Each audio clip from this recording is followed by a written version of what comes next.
I was watching this film and I was genuinely thinking कि यार ये जो फिल्म का प्रोटैगनिस्ट है ना, गलत इंसान को बना दिया यार, ये किसी और का फ्रेंचाइज है। Hi I am Pratiksha Mishra and you are listening to my review of Bhool Bhulaiyaa 3।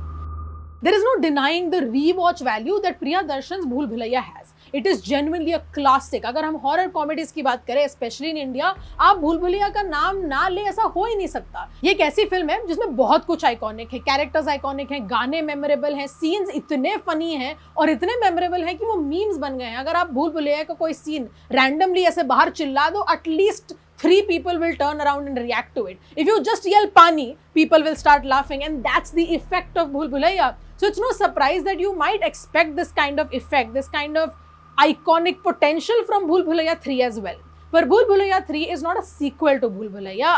I would honestly maybe call it a spiritual sequel. And also Akshay Kumar doesn't return in a role that is genuinely one of his funniest and one of his most iconic roles.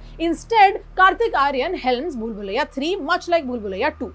Kartik Aaryan plays Ruh Baba or Ruhan, who is essentially a crook. He's a thug. जो लोगों का अंधविश्वास है या जो उनका super natural चीज़ों पे विश्वास है, उसको यूज करके या उसको एक्सप्लॉइट करके वो या तो उनसे पैसे लेता है या उनके सामान उठा के ले जाता है। Essentially he does that for a living. There is a part in the film which is there in the trailer as well, where he points at a woman and says ये शापित है or that she is cursed, and the family just lets her live with him and then we never see or hear from her again.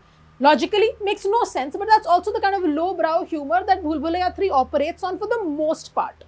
Most of the actual humor in Bhool Bhulaiya 3 comes from like slapstick humor या जो physical comedy है, and that's because the cast that is in this film are great at doing comedy and not because the punchlines are very well written. Ruh Baba is essentially taken to Rakt Ghat by a Princess Meera played by Tripti Dimri and her uncle. वो उसे कहते हैं कि तुम हमारे साथ हमारी हवेली चलो, वहाँ हमारा प्रॉब्लम सॉल्व कर दो और हम तुम्हें 1 करोड़ रुपए देंगे। Both of them are being very tight-lipped about the actual details of this mission, but Ruh Baba को पैसे चाहिए तो he says sure, let's go, let's thug some more people. पर एक्चुअल घपला उनके साथ हो रहा है। When he reaches this place, he realizes कि जो डिसेंडेंट्स है रॉयल फैमिली के और एसेंशियली मीराज फैमिली, वो तबेले में शिफ्ट हो गए हैं and are living honestly in poverty, क्योंकि जो महल है that is haunted by a spirit called Manjulika.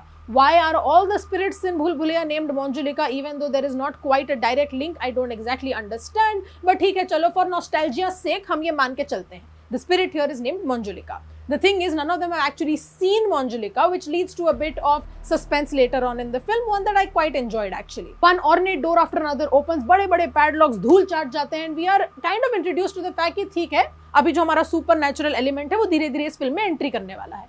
भूल भुलैया का biggest kind of plot point is reincarnation और पुनर्जन्म, जो हमें इस फिल्म में भी देखने को मिलता है इन एसेंशियली ऑल कैरेक्टर्स।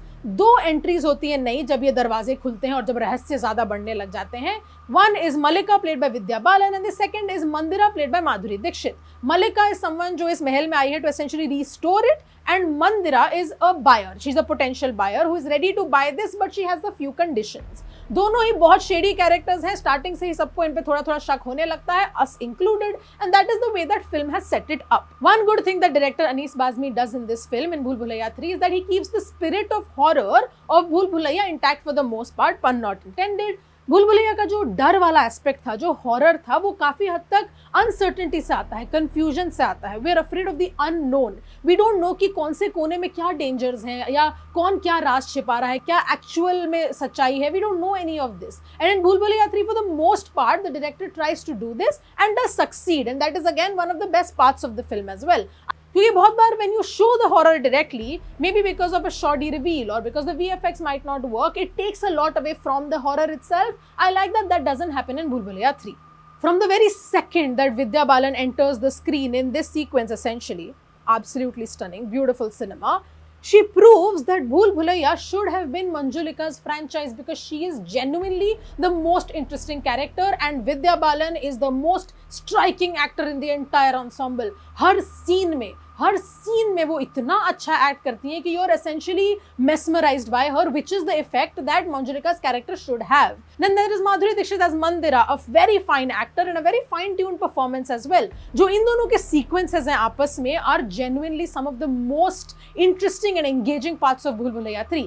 एक sequence है जहाँ पे दोनों एक tug of war में लगी हुई हैं, and just the sheer tension in that scene is more than what is there in the entire film practically.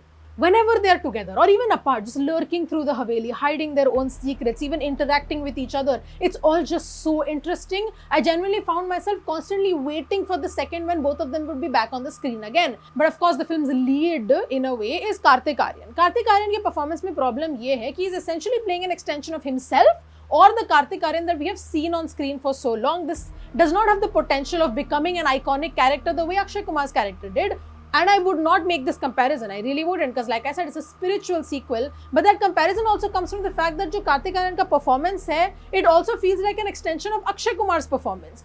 तृप्ति दिमरी का कैरेक्टर है Meera, who at first in a few sequences seemed काफी interesting. I was like, okay, कहीं तो कोई connection है जो हमें शायद अभी देखने को मिल नहीं रहा है, या she has a few tricks up her sleeve, but उनको भी काफी हद तक sideline कर दिया जाता है. And I genuinely feel like a broken record as I say this, but Tripti Dimri, the fine actor that she is again essentially wasted in this film. But okay, कहीं कहीं पे कुछ scenes हैं जहाँ पे उनको मौका मिलता है to showcase her skill, and she does do that, but it again just kind of falls into the background eventually. बहुत सारे क्वाइट फेमसली कॉमेडिक एक्टर्स भी इस फिल्म में हैं. Ashwini Kalsekar, Vijay Raaz, Sanjay Mishra, Rajpal Yadav, and all of them have been given roles that are basically caricatures. और सारे के सारे एक्टर्स अपनी पूरी जान लगा देते हैं to just elevate their characters from this premise and to just elevate the jokes that they are given, which are all kind of based on low hanging fruit. कुछ comedic sequences that do work out, they are quite funny, and that's again primarily because the actors are doing such a great job of just portraying them on screen. There's one sequence where Ashwini Kalsekar's character is essentially doing a dance of sorts, and that I found hilarious, but that's also because the actors are doing such a good job. The humor itself doesn't always land. To the film's credit, however, towards the second half, it does have loftier ambitions than what you would expect from this film. It introduces a character जिसके साथ बहुत नाइंसाफी हुई है. Genuinely, there has been grave injustice committed against this character, but without actually understanding and attempting to realistically portray this character's lived experiences, the execution just falls flat. It genuinely feels like उन्होंने ये plot point सोचा, and I'm glad कि उन्होंने ये plot point सोचा, ये twist सोचा. I am happy that they're trying, but after that they just didn't go into the actual nuance of the subject. Wait, 1 second. Before I go deeper into my analysis of this film, I would like to remind you that the stories that we tell at the Quint and the way that we tell them with honesty and integrity and just the kind of stories that we try to platform is only possible because of the support that you as our audience gives us, and we are always thankful for that. So if you're not a member of the Quint yet, go and do that right now. Bhool Bhulaiya would not be the film that it is without its songs, and Bhool Bhulaiya 3 would also not be the film that it is without Bhool Bhulaiya's songs. जो actual original गाने हैं भूल भुलैया 3 में are actually not that memorable. They also feel very out of place. I don't know why they are there. It feels as forced as the kind of love story that is put into this film. And honestly, the done and dusted recreation of Mere Dholna still works, and that only goes to show how iconic this song is. And honestly, who is going to complain?